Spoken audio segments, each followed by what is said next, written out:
वनिका वैष्णवनिका संभ्रमा विठोपार कुमाई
कंठे धरला कृष्णमणी अवघा जने प्रकाश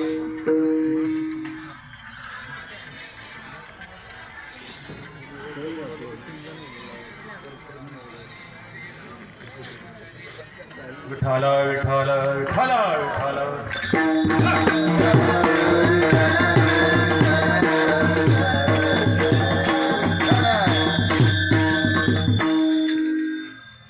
कंठी धरला कृष्णमणी अवघाजनी प्रकाश काला वाटू एकमेक वैष्णवनिका संभ्रम. याच्यामध्ये 3 भाग सांगितले ते असे. कंठी धरला कृष्णमणी अवघाजनी प्रकाश हा ज्ञानाचा परिणाम. कशामुळं? कंठामध्ये कृष्णमणी धारण केल्यामुळे काय झालं? अवघाजनी प्रकाश. ज्ञानाच्या जीवनामध्ये जर तो कृष्णमणी जर धारण केला तर अवघा प्रकाश पडतो. कुठे प्रकाशच पडतो? कोणाचा? त्या कृष्णमण्याचा. या कृष्णमण्यामुळं ब्रह्मलोकाला वाकुला दाखवायची ताकद आहे महाराज. कशामुळं? कृष्णमण्यामुळे, कृष्णाच्या नामामुळे.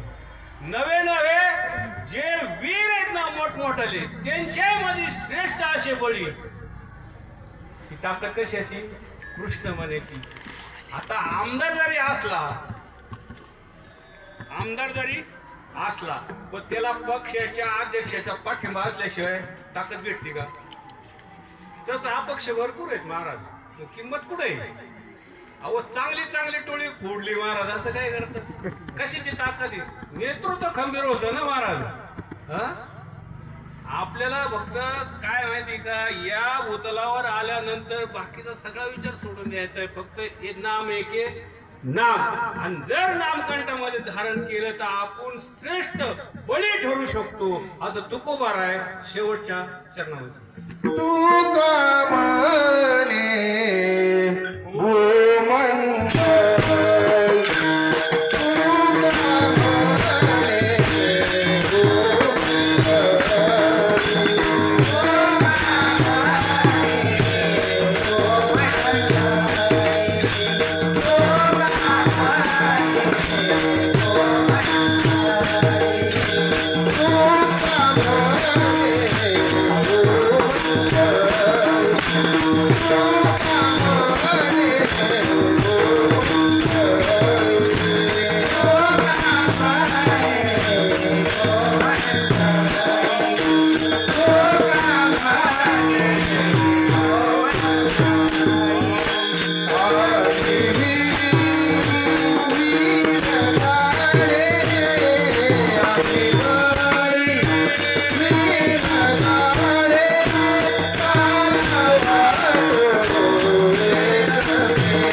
का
म्हणे भूमंडळी आम्ही बळी वीरगाडे.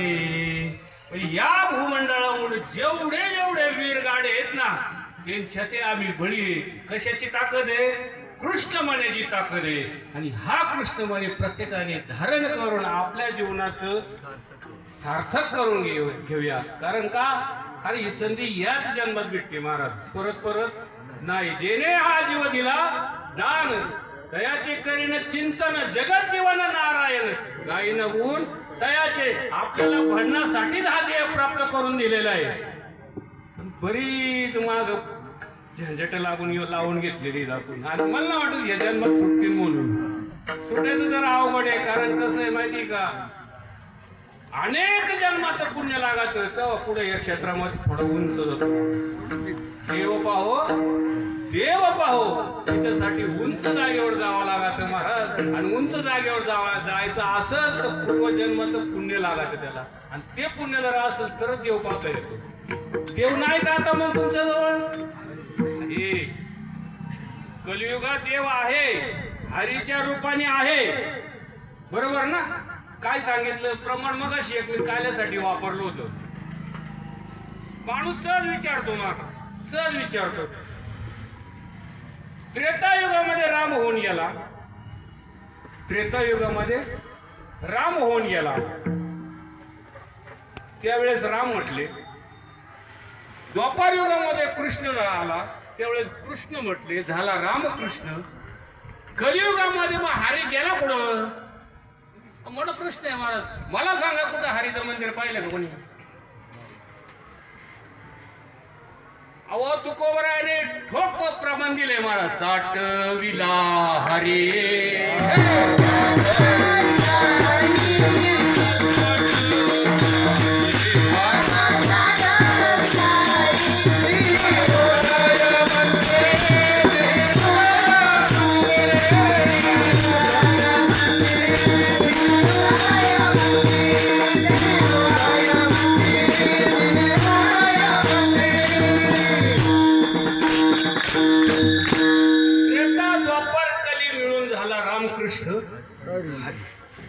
हरिबा आहे तो आपल्या हृदयात आहे महाराज. ही जी या भूतलावर जेवढे जेवढे जीव जे आहेत ना या प्रत्येक जीवाच्या ठिकाणी तो परमात्मा बसलेला आहे. ममय वंश जीव लोके जीवभूत असताना तसं म्हटलंय. प्रत्येक देहामध्ये तो सूक्ष्म रूपाने बसलेला आहे. मग काय करायचंय? माऊलीने एक पहिली ओवी टाकलेली आणि सगळ्याच्या पाडे कोणाचे पाठ असं नाही. ज्ञानेश्वरीच्या पहिल्या अध्यायातली पहिलीच ओवी. ओम नमो आद्या वेद प्रतिपाद्या जय जय स्व संवेद्या आत्मरूपा. त्या आत्मरूपामध्ये काय नेमकी? त्या आत्ममध्ये असलेल्या असलेल्या त्या आत्म्याशी तुम्ही मनाने संवाद साधायचा. जर तुम्ही तो संवाद साधला ना महाराज, तुम्हाला बाहेर भरकटाची गरज सुद्धा नाही. देव देव करीत व्यर्थ काम फिरती.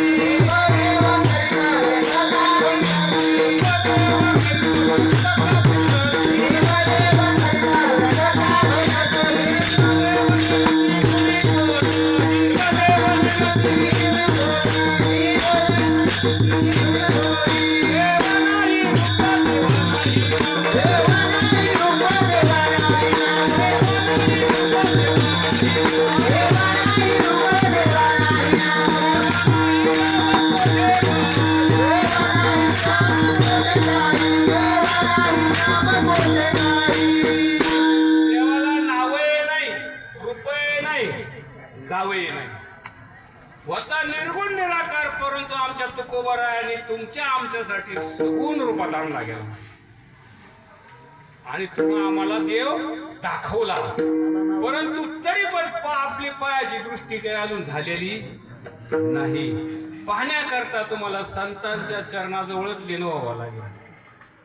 गुरु देत ज्ञान ज्ञानी आत्मदर्शन आणि दर्शनी समाधान अति जैसे. जर तुम्हाला गुरु कृपा करून जर लाभलीच तर तुम्हाला आत्मदर्शन झाल्याशिवाय राहणार नाही. विठ्ठल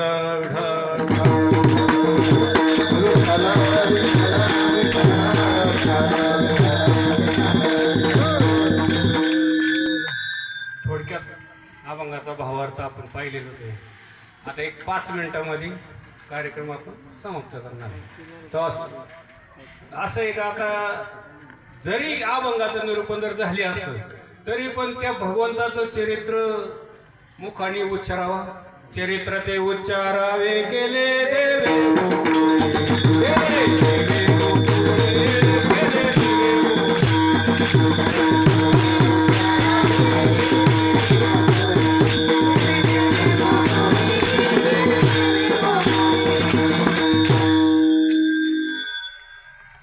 आता भगवंताचा जन्म कुठं झाला? मथुरेत जन्म झाला महाराज. आता तर काय मला वाटतं सगळ्यांनी कान पिकले असतील ऐकून हे त्याच्यामुळे लय परत ते सांगावं मजाही नाही त्याला. आता थोडंफार वेगळं सांगायचं होतं, टाईमही संपलाय. करायचं काय हे बघितलं पाहिजे ना. बोटाचं बघायला करता इथं राहिलो आपण, नाही का नाही?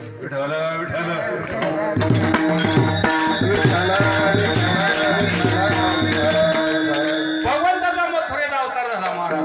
अष्टभुजा मूर्ती त्या ठिकाणी आली आणि त्यावेळेस वसुदेवाने देवकीने पाहिलं. हे म्हणलं वेगळं दिसायला लागलं. म्हणजे अष्टभुजा मूर्ती म्हटलं जरा वेगळं आहे का ना. त्यांनी का पाहिलं होतं 8 हात असतं देवाला म्हणून. आणि ते पाहिल्यानंतर मग देवाने सांगितलं तुम्ही काय घाबरू नका, या काम करा, या टॉपलं घ्या आणि काय करा आम्हाला उठला आणि पुढे न्या डोक्यावर घेऊन गोकुळाला नंदाच्या घरा.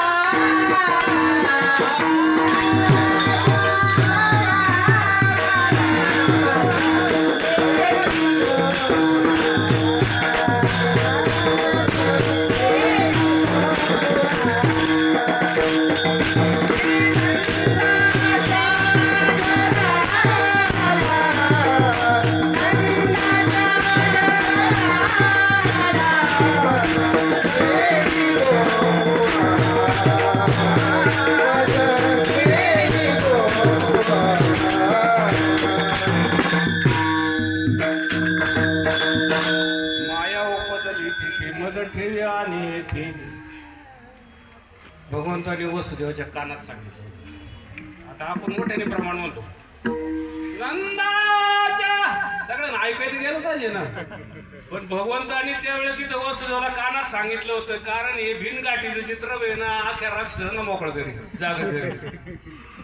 म्हणून देवकीला नाही सांगितलं महाराज, वसुदेवाला सांगितलंय कानामध्ये. ही लय मोठी गोम आहे. विठ्ठल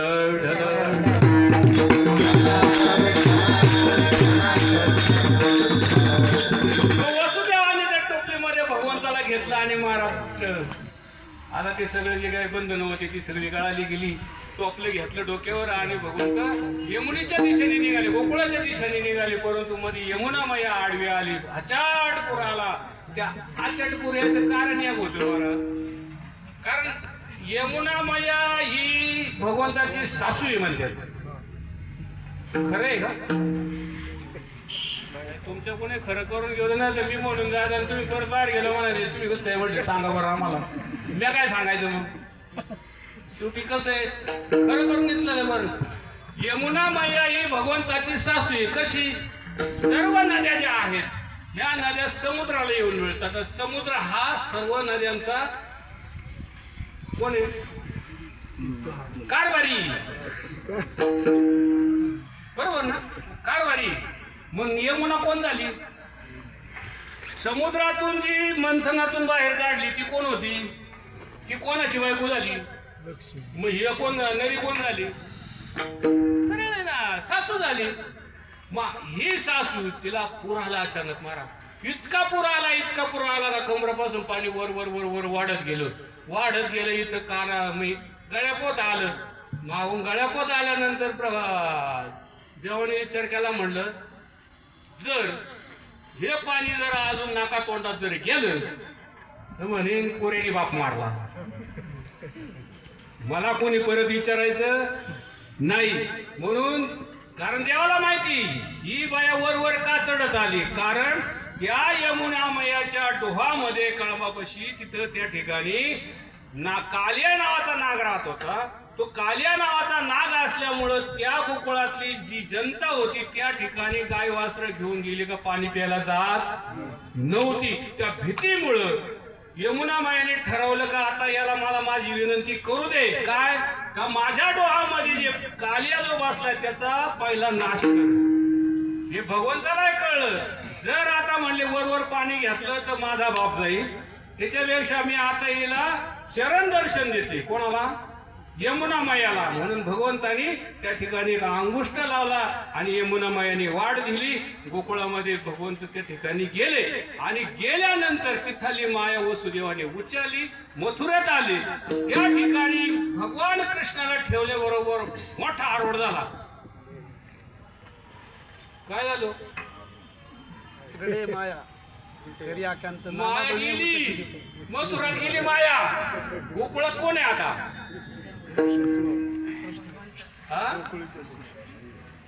गोकुळीच्या सुखा अंतपार नाही लेका. त्या ठिकाणी इतका आनंद झाला. पाहिला नंदाचा नंदना.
सकाळी ती सुनंदा गेली आणि तिने पाहिलं पहिलं नंदाचं. तिला इतका आनंद झाला ती सांगतच सुटली महाराज त्या वाड्यात. काय वाढली? भगवान श्रीकृष्ण थोडक्यात म्हणजे मुलगा झाला. म्हणजे नंदबाबाला मुलगा झाला. इतका आनंद. पुढिया तोरणी गर्दी कथा कार्तिका आणि इतका आनंद का त्या आनंदाला पारावार राहिला नाही महाराज. काही दिवस गेले. आता ते पुतनाय आली ती मावळबट्टी आला. जाऊ दे आता काय जे करायचे केले ते नाही. आपलं सांगायचं काय टाइम आहे ना. आणि मग ते सगळा कार्यक्रम झाला महाराज त्यांचा. आणि मग ते भगवान श्रीकृष्ण मोठे होऊ लागले. भगवान श्रीकृष्ण मोठे झाल्यानंतर ते काय म्हणतात डाव्या गुडघ्याने काय म्हणतात ना डाव्या गुडघ्याने रांगत आणि रंगाने रंगनाथ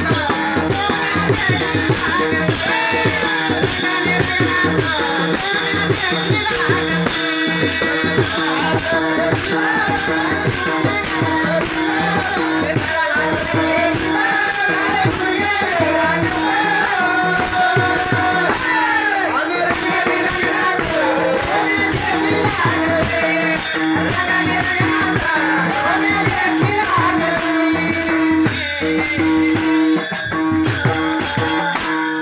तर रांगता त्याने काय केलं एक दिवस नाही का त्या उकळाला बांधलं होतं.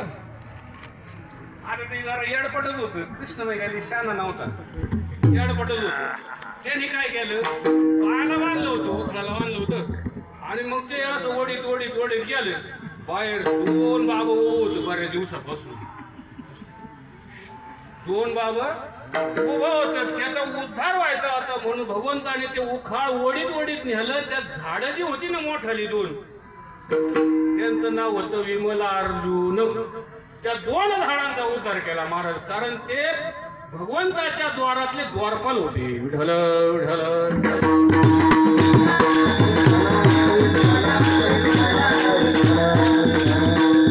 रांगता तेवढा कार्यक्रम केला. पुतण्याचा कार्यक्रम केला, महाबळ भट्टाचा कार्यक्रम केला आणि 2 विमला अर्जुन होते यांचा उद्धार केला. थोडे मोठे झाले, चालू लागले, चालता चालता. मग आता वर बाहेर तर चालायला लागलं काही घबरा झाले. घरचे विचार करते ते पोरांमध्ये जाऊन मिसळ सारखे वारखे पाहतात आणि मग सारखं वारख्याकडे गोळा केलं महाराज.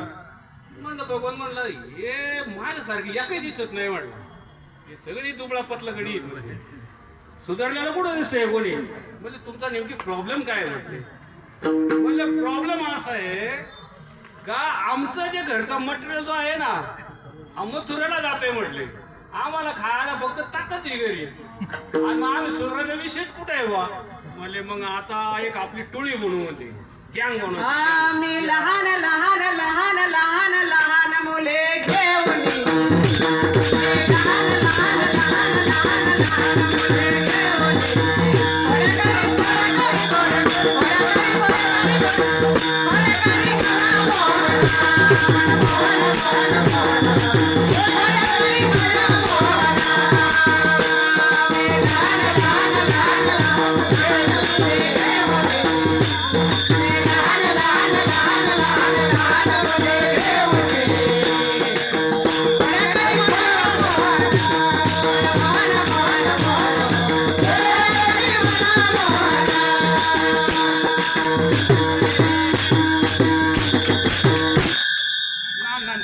गँग तयार केली. म्हणले आता तुम्हाला सुधारायचं असेल तर माझ्या बरोबर यावं लागेल. म्हणले काय रोज आहे ना, म्हणले दररोज याच तारखे पाहिजे. म्हणलं जिथं लय मटेरियल भेटल ना तिथं जायचं. म्हणले रात्रीचं जायचं. म्हणले ते काय कोण खड्याचा काटचा तुलू काट ते परत काय मटेरियल त्याने घेतला, माती घेतली सगळं. काय करायचं ते केलं, खाल्लं पिल्लं भरपूर झालं. त्याच्या कागाळ्या घरी यायला लागल्या. कोणाच्या? गवळणीच्या कागाळ्या आल्यानंतर यशोदा म्हणली लईच आता हे डोक्याची आटापेटा झालं. म्हणजे आता हे नाही ना शाळेत पोटा. म्हणले आता मग जायचं कुठं? राहणार. त्यावेळेची शाळा काय जंगल में मंगल नाही का? जंगल में मंगल तर काळच वेगळं होता. आता काय सकाळी उठायचं की तिला डबा भरून दिला का ते कव्हा येते बरं संध्याकाळी फिरवत जातोय महाराजच्या पोराला. काही शाळा आहे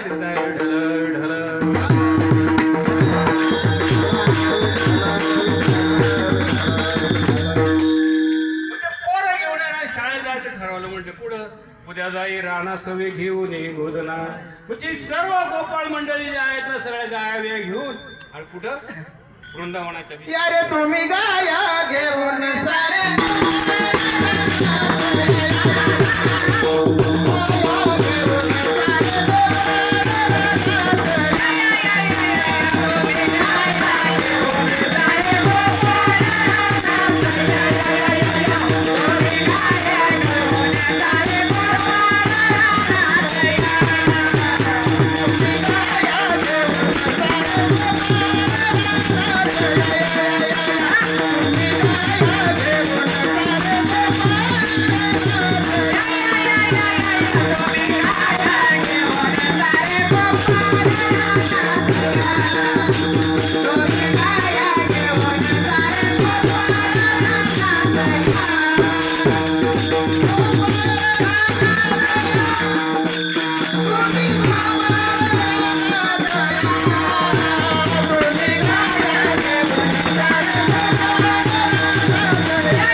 काही होत्या काय का आपली इथं 2 मरचडी असल्या ते सांभाळत नाही आपल्याला मरचडी तब्येत लागत राहिल्या मला त्या इकडे होत्या आपल्याला अवघड आहे महाराज आहे ना ती कलाच वेगळी होती त्या गाव्या घेऊन त्या सर्व गोपाळांचे ते वृंदावनात गेले तिकडे सांभाळायला काय करायचं भगवंत माहिती का कधी कधी ना भगवंत असा बासरी घेऊन आहे ना कळंबावर जाऊन बसायचं बासरी वाजवायचा गोपिका नाही ना ती बासरी ऐकलं इतका आनंद व्हायचा ते म्हणायचे आता काय करावं आता हे भगवंताची बासरी वाजती पाहायला जावं वाटत तितका आनंद व्यक्त करताना एका ठिकाणी ना तुम्हाला आहाराचा वळिया कैसी वाजवली वाजवली मोरणे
कारण काय हे परपुरुषाशी बोलले त्यावेळेस त्या सासना राग यायचा आता लय मोकळं हे मजा आता कोणी कोणाला सांग मला कोण काही सक्त ताकीद करीत नाही पण त्यावेळेस धाक होता धाक सुनानी जर परपुरुषा जर बरोबर जर बोललं तर सासूला संशय आला आता संशय काय घेऊनच जाते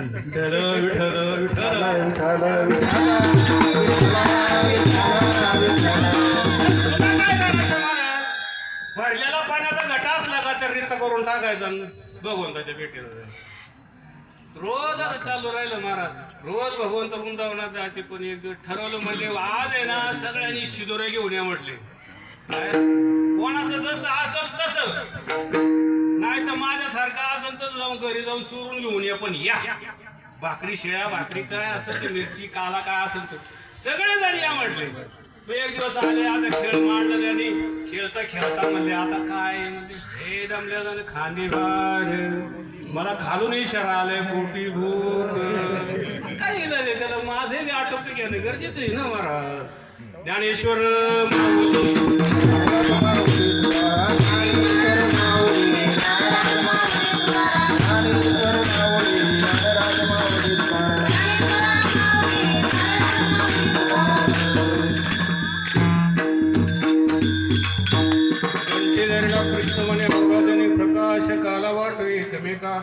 वैष्णवनिका संभ्रम वाकुलिया ब्रह्मादिका उत्तमलोका तुका म्हणे भूमंडळी आम्ही बळी विरगाडे काला वाटू एकमेका वैष्णवनिका संभ्रम